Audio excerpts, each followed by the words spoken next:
میرے اللہ نے اسلام میں عورت کو عزت یہ ماں کے روپ میں ہو تو اس کے قدموں تلے جنت دکھائی، یہ بیوی کے روپ میں ہو تو اللہ نے فرمایا اعلیٰ درجے کا مسلمان وہ ہے جو بیوی سے اچھا سلوک کرتا ہے، یہ بیٹی کے روپ میں ہو تو ایک بیٹی کی شادی کر دے تو جنت میں نبی کے ساتھ ایسے ہو جائے۔ اس طرح میرے نبی نے یوں اشارہ کر کے لکھا۔ یہ بہن کے روپ میں ہو تو بہنوں کو پروان چڑھا دے، بیٹیاں نہ ہوں، اور بہنوں کو حصہ بھی دے، شادی بھی کرے، رخصت بھی کرے، خیال بھی رکھے تو جنت اس کے لیے واجب ہو جاتی۔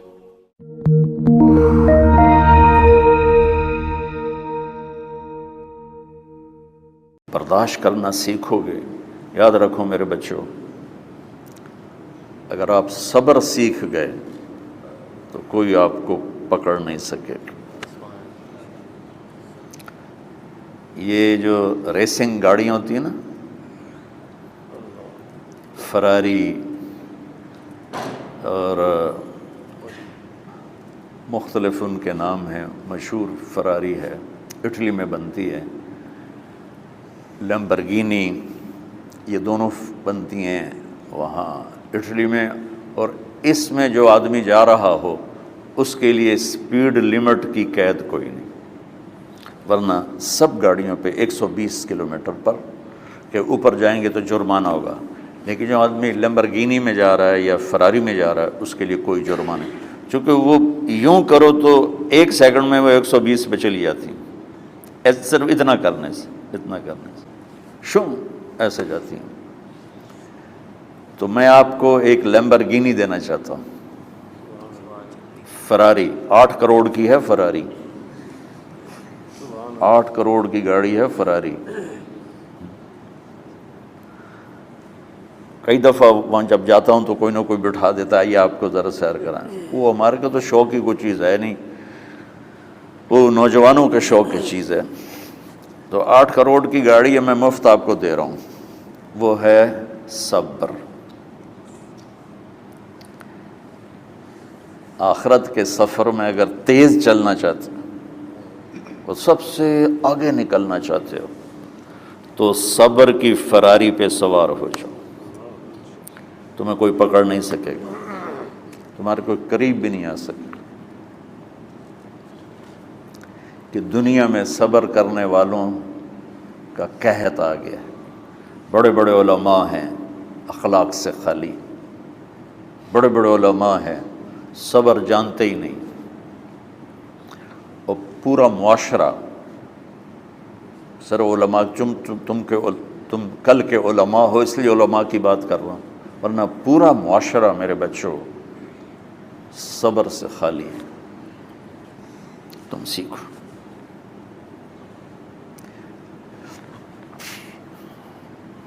دیکھو میری ایک بات سنو، علم کی کمی ہو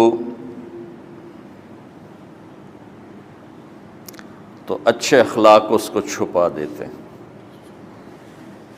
اخلاق کی کمی ہو تو بڑے سے بڑا علم بھی اسے چھپا نہیں سکتا۔ سارے عیب ہوں اور اخلاق اچھے ہوں تو اخلاق وہ چادر ہے جس میں سارے عیب چھپ جائیں گے، بس ساری صفتیں ہوں اور بد اخلاق ہو تو ہر صفت کو بد اخلاقی چھپا دے گی۔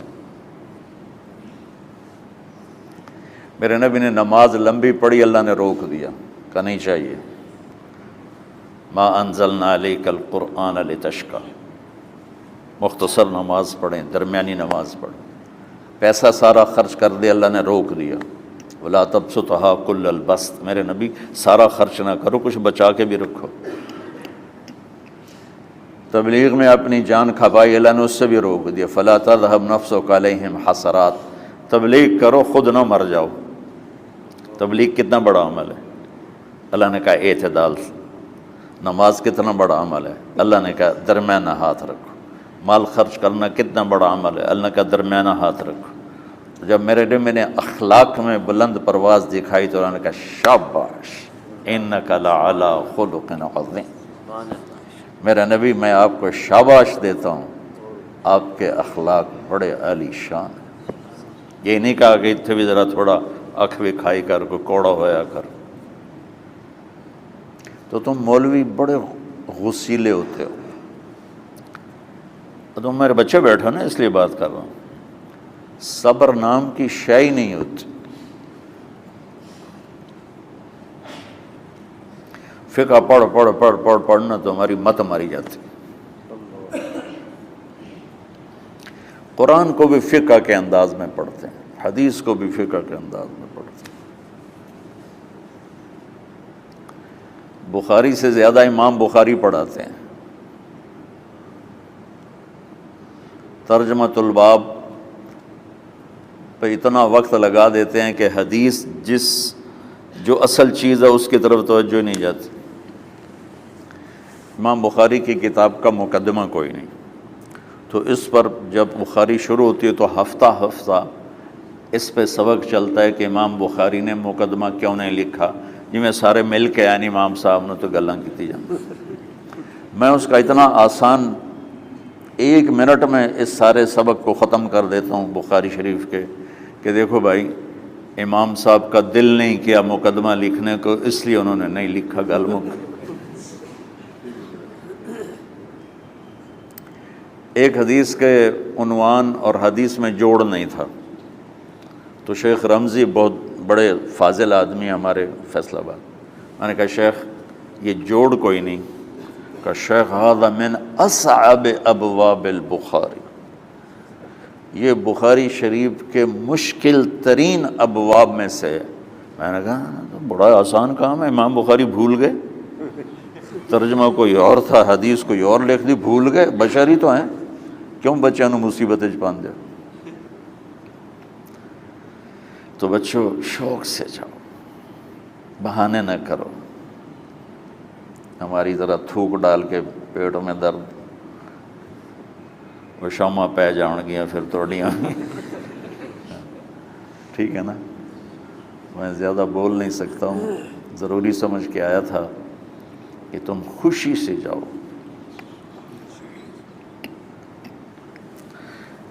پھر اس میں جو ناگواری آئے گی اسے برداشت کرو گے تو پھر آپ کا صبر بڑھے گا. تو میں صرف میری شہرت نظر آتی ہے، اس میں جتنا مجھے صبر کرنا پڑا ہے وہ تمہارے سامنے نہیں ہے. جتنی کڑوی گولیاں میں نے کھائی ہیں لوگوں سے وہ تو تمہیں نہیں پتا. اب تمہیں اتنا نظر آتا ہے کہ واہ واہ ہو رہی ہے آگے پیچھے لوگ. میرے اللہ کا کرم ہے، میری کیا اوقات. آج ہوں کل مر جاؤں گا، اولاد کو بھی یاد نہیں رہے گا کہ طارق جمیل کون تھا.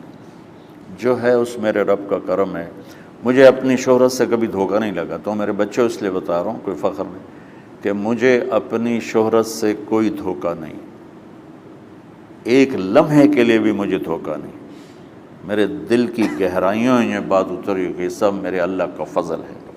اور برائی کرنے والا اور اچھائی کرنے والا میری نظر میں برابر ہو گیا ہے. برابر ہونے کا مطلب پہلے سمجھو. تم مجھے گالی دو گے مجھے تکلیف ہوگی، تو میری تعریف کرو گے مجھے خوشی ہوگی. اس کو برابری نہیں کہتے، وہ تو ایک طبعی چیز ہے. یہ میں نے ہاتھ پہ اپنا ہی ہاتھ مارا تو اس کو درد ہو رہا.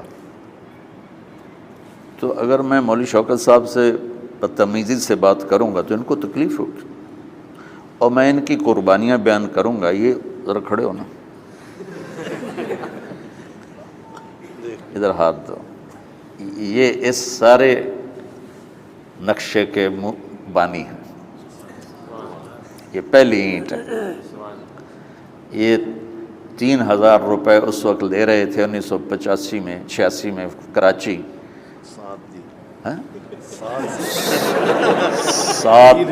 7,000 ان کی تنخواہ تھی، اور میں نے ان کو تلمبے میں بلایا 900 روپے مہینے پر. کتنا فرق ہے 7,000 اور 900 کا.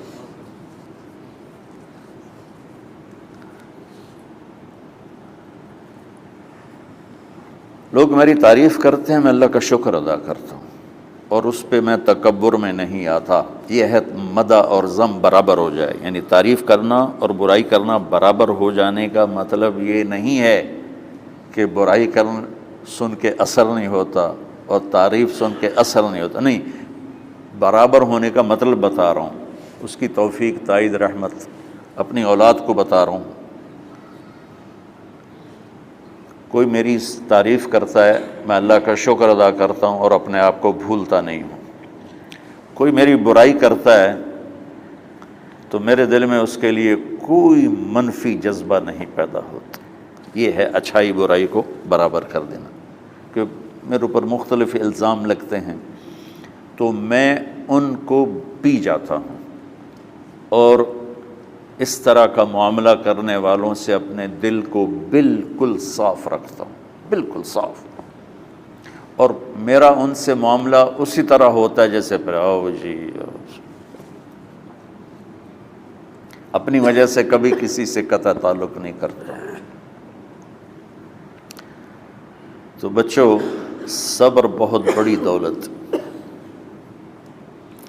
یہ تمہاری تبلیغی زندگی میں بھی کام آئے گی، علمی زندگی میں بھی کام آئے گا، جب تم گھر والے بنو گے، شادیاں ہوں گی، اس وقت یہ کام آئے گا۔ ٹھیک ہے؟ اب بہانہ تو نہیں کرو گے نا؟ خوشی سے جاؤ گے نا؟ چلو، السلام علیکم۔